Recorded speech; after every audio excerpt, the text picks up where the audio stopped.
शेतकरी मित्रांनो, कधी विचार केलाय का की कापूस, सोयाबीन आणि गहू अशा पिकांच्या पलीकडे जाऊन आपण शेती करून भरघोस नफा कमवू शकतो का? जर आपण ड्रॅगन फ्रूट, स्ट्रॉबेरी, फुले किंवा हळदी सारख्या पिकांकडे वळलो तर नफा किती होईल याचा विचारही तुम्ही केला नसेल. पण हे पीक घेण्यासाठी लागणारा खर्च जर सरकारच उचलत असेल तर? होय, महाराष्ट्र सरकार घेऊन आले शेतकऱ्यांसाठी एक अशी योजना जी शेतकऱ्यांना वरदान ठरेल. ती योजना कोणती आणि त्यातून किती अनुदान मिळणार जाणून घेऊयात या व्हिडिओच्या माध्यमामधून. नमस्कार, मी मोनिका. पालवी अॅग्रिको मध्ये तुमचं सर्वांचं हार्दिक स्वागत आहे. चला तर मग आपल्या व्हिडिओला सुरुवात करूयात. राज्यामध्ये फलोत्पादन पिकांचे क्षेत्र व उत्पादन वाढवण्यासाठी शासन शेतकऱ्यांना प्रोत्साहन देत आहे.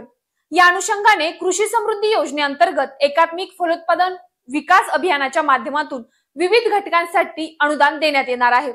या योजनेचा उद्देश साधा आहे: बागायती शेतीला चालना देणं, शेतकऱ्यांची उत्पन्न वाढवणं आणि आधुनिक शेतीसाठी आवश्यक सुविधा उपलब्ध करून देणं. या योजनेमध्ये कोणत्या पिकाला किती अनुदान मिळणार आहे सांगते. ड्रॅगन फ्रूट लागवडीसाठी तब्बल 2,70,000 रुपयांचं अनुदान मिळणार आहे.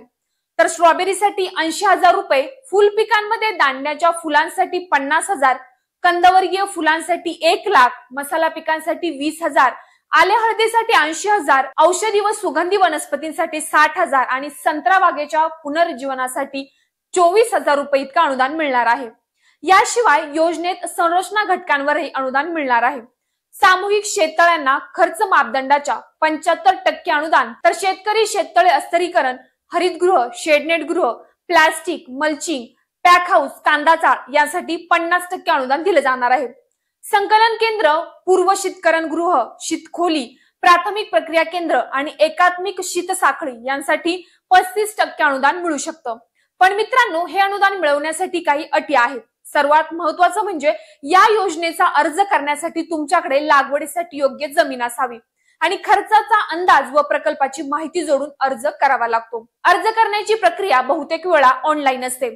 महाडीबीटी पोर्टलद्वारे किंवा संबंधित कृषी कार्यालयात जाऊन अर्ज करता येतो.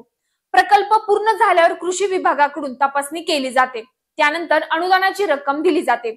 यातील काही महत्त्वाचे नियम म्हणजे एकाच घटकासाठी 2 योजना लागू होत नाहीत. म्हणजे जर एखाद्या पिकावर किंवा संरचनेवरती दुसऱ्या योजनेतून अनुदान घेतलं असेल तर त्याच घटकासाठी या योजनेतून अनुदान मिळणार नाही. आता प्रश्न असा येतो की शेतकऱ्यांना प्रत्यक्ष फायदा काय होणार?